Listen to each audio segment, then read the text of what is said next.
Halo teman-teman, kembali lagi di channel kami Tarla. Pada video kali ini aku mau bercerita tentang sebuah film yang dikemas dalam genre kejahatan yang dibumbui dengan komedi tipis-tipis. Film ini bercerita mengenai 3 orang narapidana yang merencanakan pelarian dari penjara karena alasan berbeda-beda. Di awal, seorang pria bernama Chan yang awalnya dia merasa masuk penjara merupakan sebuah liburan. Beberapa hari setelah dia masuk penjara pun kedatangan seorang anak baru yang bernama Mark. Dan seperti sudah menjadi budaya, setiap anak baru akan mendapat intimidasi oleh anak buah kelompok geng, yaitu yang diketuai oleh seorang bernama Kodet. Akibat hal itu, kepala sipir bernama Tang pun memanggil mereka semua. Lalu kepala sipir secara khusus meminta agar Chan yang mengajari Mark di penjara. Dia pun menerima hal itu dan membuatnya menjadi lebih dekat dengan Mark. Beberapa hari kemudian, Yi, pacar Chan pun datang mengunjunginya dan memberitahu bahwa ibunya sedang sakit gagal ginjal kronis dan kata dokter perlu segera transplantasi. Dan dia memberitahu Chan bahwa dialah yang bisa menyelamatkannya. Akibat hal ini, hati Chan pun menjadi kacau dan ingin segera keluar dari penjara. Chan pun kemudian mencoba meminta izin kepada kepala sipir, namun kepala sipir menolaknya dengan alasan tidak mau mengambil risiko.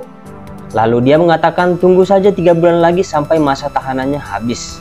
Chan pun mengeluh bahwa tidak bisa menunggu selama itu karena ibunya harus segera mendapatkan transplantasi. Mendengar ucapan Chan, Tang pun marah dan mengatakan, bagaimana kau tidak bisa menunggu 3 bulan sedangkan aku di sini sudah 30 tahun bertugas. Karena Chan berkata tidak sopan kepada kepala sipir, dia pun dihukum berlari keliling lapangan sehari penuh.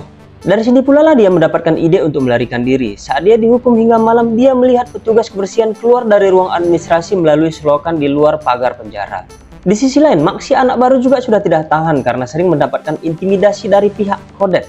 Di satu sisi dia merasa tidak pantas mendapatkan hukuman 5 tahun penjara karena dia dijebak. Namun di sisi lain, lawannya di luar menuruh Kodet untuk mengintimidasi Mark agar tidak melakukan banding. Dia pun diancam akan dibunuh jika tetap melakukan banding. Karena sering mendapatkan intimidasi dari Kodet, Chan kemudian bermaksud untuk mengenalkan Mark ke Lam, si ketua penggilas besar, di mana Lam merupakan ketua geng lain selain geng Kodet. Sebelum membawanya kepada Lam, Chan memperingatkan Mark agar tidak membicarakan tentang anak kepada Lam karena dia kehilangan putrinya saat masih kecil dan dia merasa terpukul karena hal itu. Chan kemudian membawa Mark kepada Lam, hal tersebut agar Kodet tidak mengganggu Mark lagi di kedepannya. Bukannya mendapatkan perlindungan, malah Lam langsung menghajar Mark saat itu juga. Wow, luar biasa. Alasannya pun kemudian diketahui, Mark yang merupakan pemilik salah satu konstruksi yang saat itu kebakaran dan semua barang-barang putri Lam yang disimpan di sana ikut terbakar. Chan dan Mark kemudian berencana melarikan diri, namun rencana mereka terganjal karena harus melalui ventilasi di kamar Lam. Mengetahui mereka tidak akan bisa meminta izin kepada Lam, Chan pun kemudian memiliki ide dengan memberitahu bahwa putrinya sebenarnya masih hidup. Dia berkata, beberapa minggu lalu sebelum masuk penjara, dia mencopet dompet seorang perempuan dan isi dompet itu sama dengan foto yang ada di kamar Lam. Dia pun mengutarakan rencana pernikahan dari putrinya. Keesokan harinya, Lam pun curhat mengenai putrinya kepada Mark dan Chan di toilet. Saat Lam bercerita, mereka mengira Lam sedang sedih. Namun ternyata dia sedang ngeden, guys. Namun di situ juga Lam memberitahu mereka bahwa dia ingin ikut melarikan diri bersama mereka. Mereka pun kemudian mematangkan perencanaan pelarian mereka. Mereka bertiga pun menjadi semakin akrab. Namun mereka pun mendapat tantangan lain di mana Kodet memprovokasi mereka dengan menyuruh anak buahnya menikam Mark. Hal itu membuat terjadinya friksi di antara 2 kelompok besar.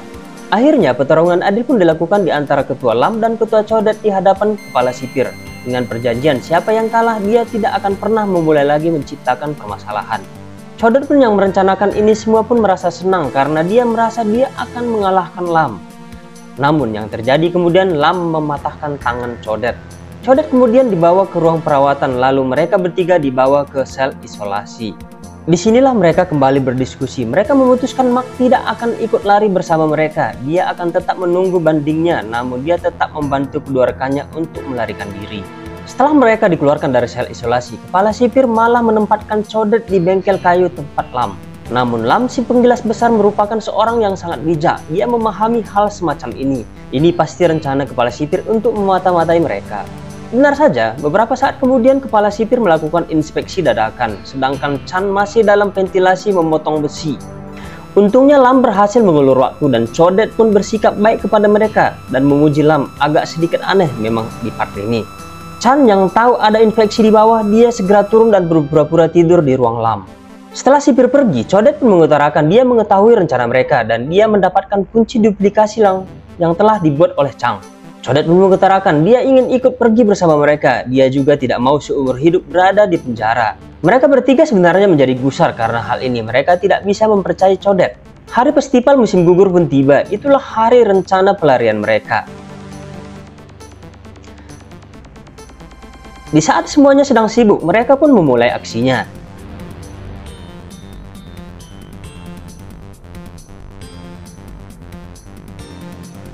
Sayangnya ada seorang sipir yang menjadi cepu, yaitu orang yang disuruh Lam membeli lem putih saat mau menduplikasi kunci.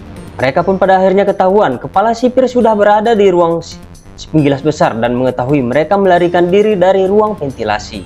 Namun kepala sipir tidak bisa membuat keadaan mencolok karena pimpinan kejaksaan Tuan Ho sedang berkunjung ke lapas. Itu tentunya bisa membahayakan karirnya jika diketahui oleh Tuan Ho ada tahanan yang lari. Mak yang tidak jadi pergi pun membuat kekacauan untuk mengacaukan keadaan.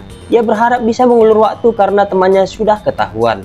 Namun karena mereka tidak berhasil mematikan aliran listrik, mereka pun terpantau dari CCTV di sebuah lorong. Namun terjadi perkelahian antara Lam dan Codet karena sifat Codet yang keras kepala. Mak yang datang menyusul pun memukul Codet hingga pingsan. Mereka berhasil membuka pintu lorong dan pergi ke ruang administrasi. Namun di sini mereka menemukan tantangan lagi. Mereka tidak mendapatkan kunci akses ke selokan. Di sini tindakan pun harus mereka ambil. Lam dan Chang baku hantam dengan sipir karena petugas sudah mengejar mereka. Mereka pun saling baku hantam dengan sipir dan Chang meminta Lam pergi saja untuk menemui putrinya yang sedang melangsungkan pernikahan.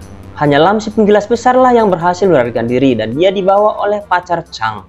Dia pun menghadiri pernikahan putrinya, namun dia hanya seperti tamu biasa di sana dan melihat putrinya dari jauh karena istrinya melarangnya untuk menemui putrinya. Namun mendengar pidato sambutan dari putrinya, dia pun menangis karena anaknya masih mengingatnya. Meskipun di pidatonya yang diketahui putrinya bahwa dia sudah mati, namun dia mengingat ayahnya sangat menyayanginya sewaktu dia masih kecil. Putrinya pun mengungkapkan kerinduannya kepada ayahnya. Di part ini memang membuat cerita menjadi haru dan sedih. Chang dan Lam pun dirawat atas insiden saat pelarian dan dia sempat mentransplantasi ginjalnya kepada ibunya dan ibunya pun sudah sehat kembali. Chang kemudian kembali ke penjara dan dia beruntung memiliki kekasih yang setia yang bisa menjaga ibunya. Lalu Lam kembali ditangkap saat di pernikahan putrinya, namun anaknya mengetahui dia belum meninggal melainkan di penjara. Dia pun mendapatkan kunjungan dari putrinya beserta istrinya dan mereka berdamai dengan keadaan. Dia pun bisa sering bertemu dengan putrinya. Sementara Mak menemukan orang yang mempenjarakan dirinya masuk penjara di tempat yang sama dengan dia. Seperti biasa, sebagai orang baru di sana Codet mengintimidasinya. Mereka pun berdamai dengan keadaan dan menikmati sisa masa tahanan mereka. Film pun berakhir. Terima kasih sudah menonton. Jangan lupa like, share, dan subscribe untuk channel ini. Terima kasih.